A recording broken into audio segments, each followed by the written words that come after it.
Greetings, friends, and welcome to another ministry of the Victory Hour here on YouTube.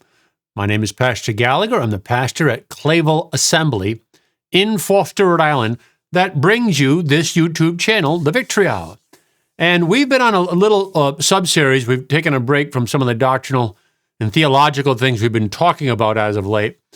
And we're just taking a look at the Israel-Hamas war, or just really, the issue is that you have to be skeptical of this whole thing. I don't like it. It stinks to high heaven. I don't trust, obviously, I don't trust Hamas, but I don't trust the Zionist state of Israel either. I don't care what the phony conservatives say, the neocons who have sold themselves out to that fake Israel in the Middle East at the expense of the American citizens.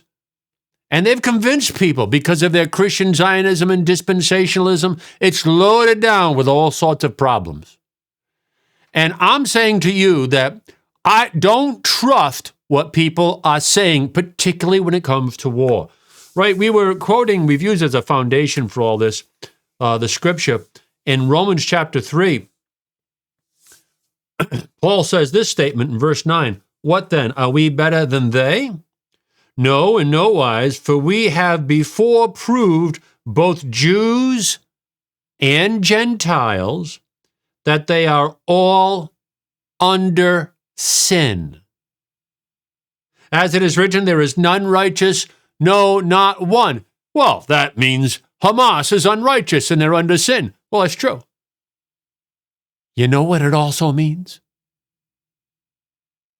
The same thing is true for fake Israel. Paul says, the apostle, he's the apostle,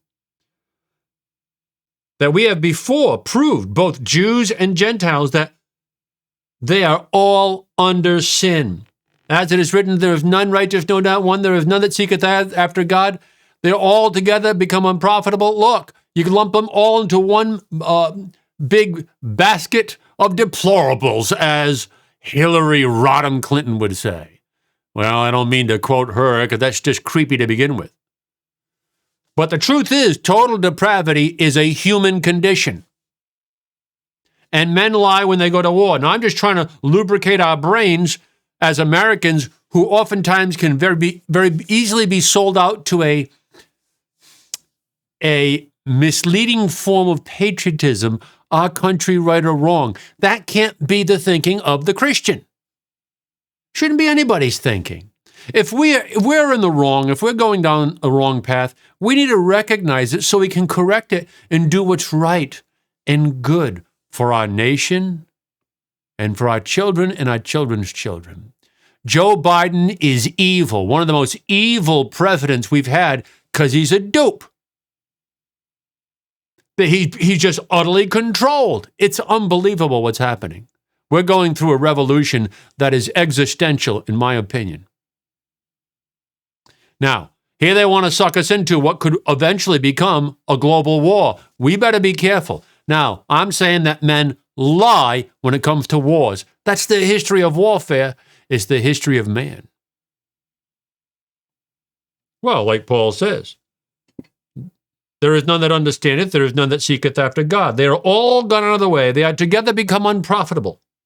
There is none that doeth good, no, not one. Their throat is an open sepulchre. The stench of their lies and manipulations comes wafting out of their open mouths.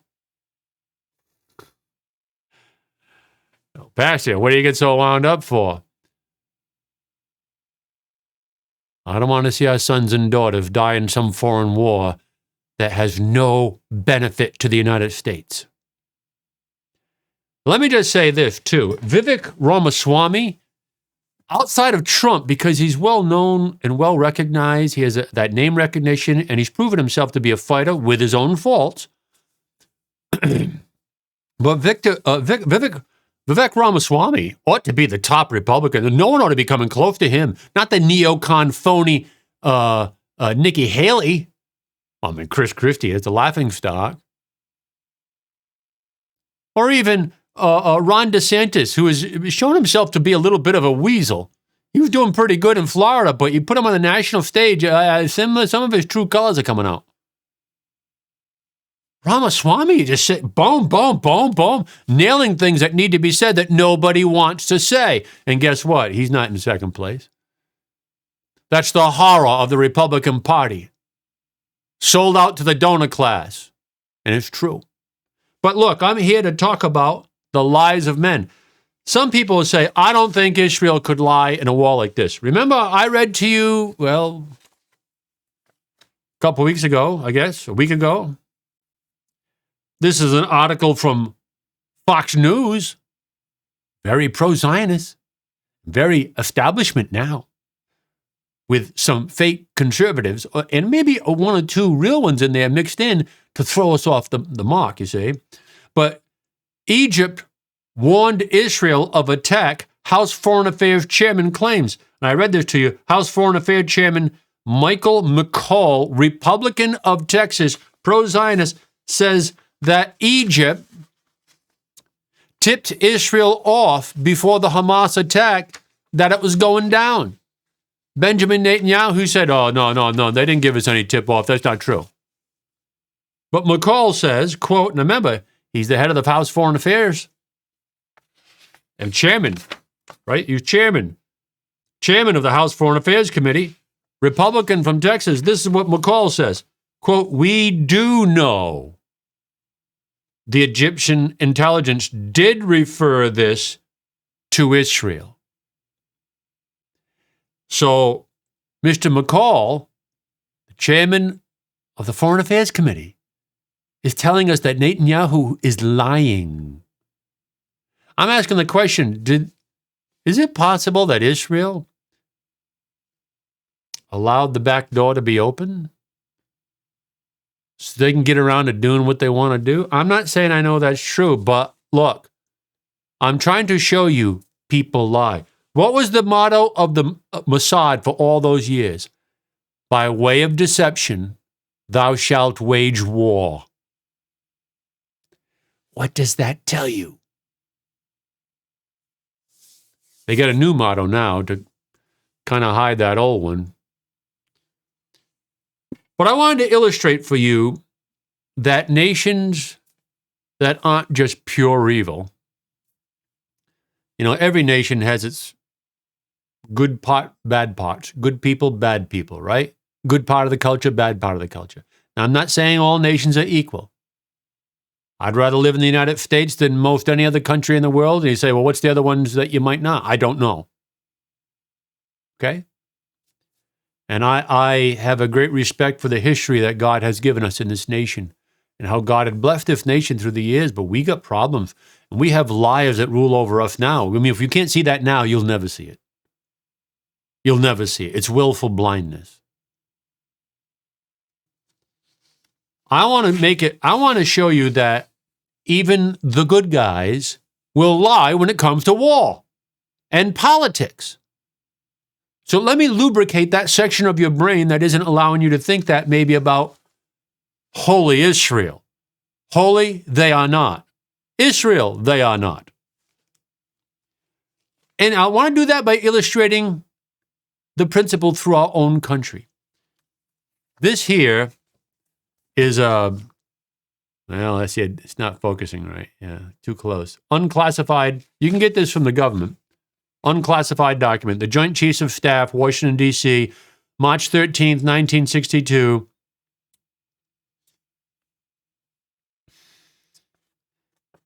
This is something that is just unbelievable. And, people, I think they'd be shocked to realize that this even exists. I'm looking for a document I had. Let's see, do I have it? Where in the world did I put it? Oh, I left it somewhere. Let's see. Well, okay. Anyway, Operation Northwoods. That's what I've got, a copy of Operation Northwoods. It's only 14 pages long. You can go online, Operation Northwoods. Our government was getting ready to kill its own citizens to blame another nation so we could be justified in taking out their leader and engaging in regime change. And this is in 1962 when we were Sunday school boys and girls.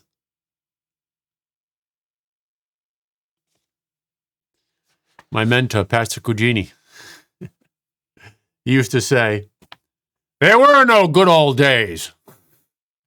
And what he meant by that is man's depravity and his inclination towards wickedness is a permanent issue because he's totally depraved because of the fall.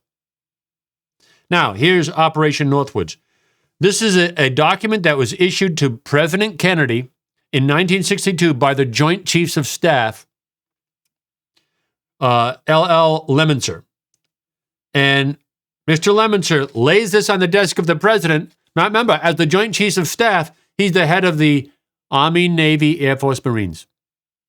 He represents all the branches of the military. And this was their plan.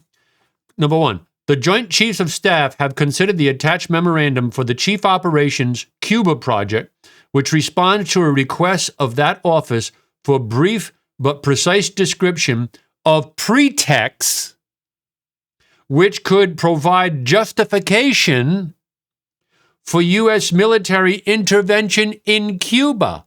He means take out Castro, Fidel Castro. A pretext, a false pretext, in order to garner moral justification to engage in another nation's politics and kill their leader. 1962, United States of America. Let me read some details here, right?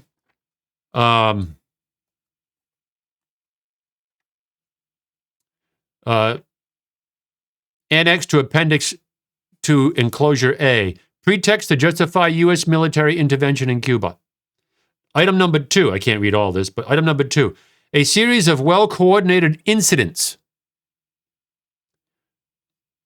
will be planned to take place in and around Guantanamo to give genuine appearance of being done by hostile Cuban forces. So down near Guantanamo in Florida,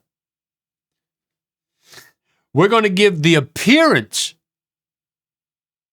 of violence taking place by hostile Cuban forces. But it won't be hostile Cuban forces committing the violence on America. You know who it would be? According to this plan by the Joint Chiefs of Staff, we ourselves.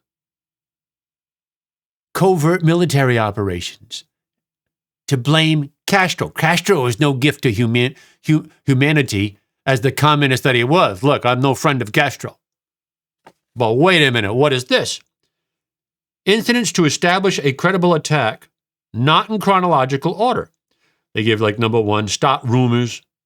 Many use clandestine radio. Number 2, land friendly Cubans in uniform over the fence, quote unquote, to stage attack on base. Land friendly Cubans that are working with the military, CIA, this black operation. Number 3, capture Cuban, and in parentheses it says friendly. Capture friendly Cuban saboteurs inside the base. Do you understand what they're saying?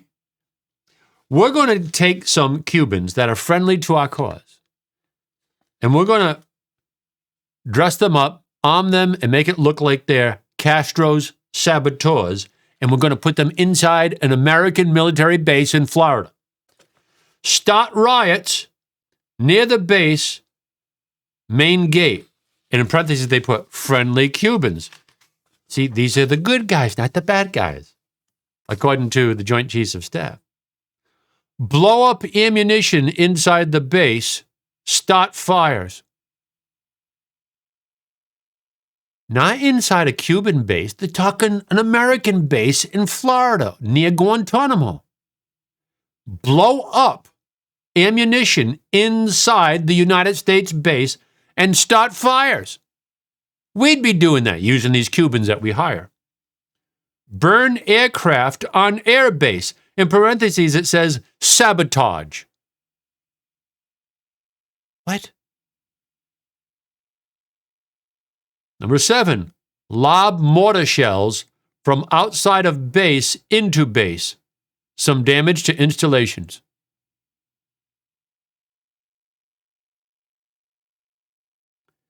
Sabotage ship in harbor. Large fires. Naphthalene.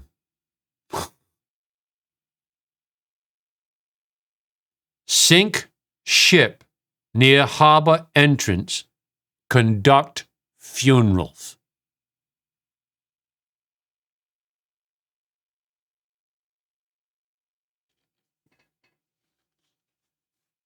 They're talking about us doing that to ourselves.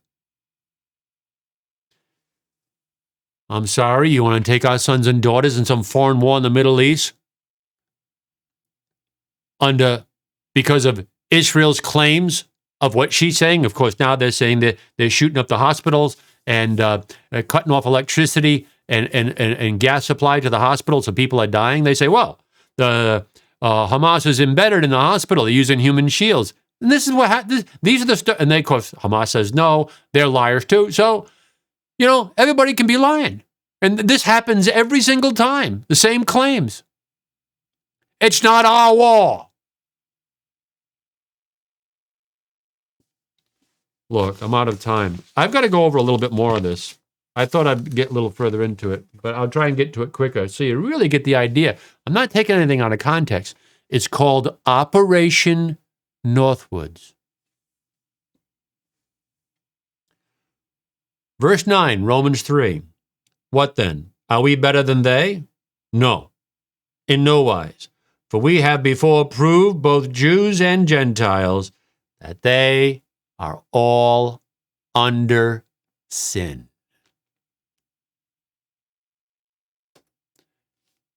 If we send our sons to die, you better not lie to me. That's all I'm saying. God help us. We've lost our ability to discern between our left hand and our right hand because we turned from the faith of Christ. And now we're wallowing in the mire, perhaps of deception that can cost us dearly. Look, I've got to go. My time's up. Jim Gallagher, reminding you in the words of our blessed Lord and Savior, ye shall know the truth, and the truth, if you believe it, shall make you free.